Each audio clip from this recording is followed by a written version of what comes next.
দীর্ঘ প্রতীক্ষার পর আজ গোকুলনগর রাস্তার মাথায় 132 কিলো ভোল্ট ক্ষমতা সম্পন্ন বিদ্যুৎ পাওয়ার স্টেশনের আনুষ্ঠানিক উদ্বোধন হলো। পাওয়ার স্টেশনটির আনুষ্ঠানিক উদ্বোধন করেন বিদ্যুৎ মন্ত্রী রতনলাল নাথ। কমলাসাগর বিধানসভার অন্তর্গত গোকুলনগর রাস্তার মাথাতে রাজ্যের বিদ্যুৎ মন্ত্রী রতনলাল নাথের উপস্থিতিতে 132 কিলো ভোল্ট ক্ষমতা সম্পন্ন পাওয়ার সাবস্টেশনের শুভ উদ্বোধন অনুষ্ঠান সম্পূর্ণ হয়। উপস্থিত ছিলেন সিপাহীজলার জেলা সভাধিপতি সুপ্রিয় দাস দত্ত, কমলাসাগর বিধানসভার বিধায়িকা Antara Sarkar Deb, block chairperson Atasi Das, TPTL এর জেনারেল ম্যানেজার রঞ্জন দেববর্মা, সমাজসেবক কাজল সরকার সহ বিদ্যুৎ দপ্তরের একাধিক কর্মকর্তাগণ। পরবর্তী সময়ে গোকুলনগর খেলার মাঠে এক জনসভায় বিদ্যুৎ দপ্তরে 132 কিলো পাওয়ার সাবস্টেশন নিয়ে আলোচনা করেন উপস্থিত আধিকারিকগণ। বিদ্যুৎ মন্ত্রী রতনলাল নাথ আলোচনা করতে গিয়ে উল্লেখ করেন, ত্রিপুরা রাজ্য পূর্ণ রাজ্যের মর্যাদা পেয়েছে 52 বছর হয়েছে।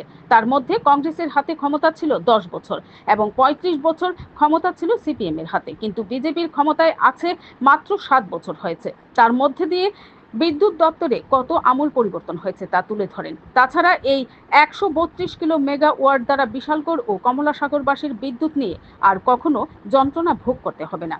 Bureau report, BTV Tripura news. এটার জন্য কত খরচ হয়েছে?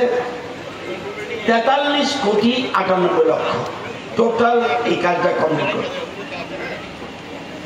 এটা 132 কেভি সাবস্টেশন, এরপরে দ্বিতলে একটা কন্ট্রোল রুম ভবন আছে।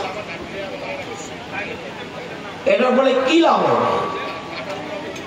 132 কেভি সাবস্টেশন থেকে 132 কেভি ডাবল সার্কিট লাইনের মাধ্যমে সূর্যমণিনগর থেকে সূর্যমণিনগর এবং রুকিয়া এই এটার সাথে সংযুক্তি করে দিয়েছে। উদ্দেশ্য যাতে নিরবচ্ছিন্ন এবং গুণগত মানসম্পন্ন বিদ্যুৎ যাতে সরবরাহ করে।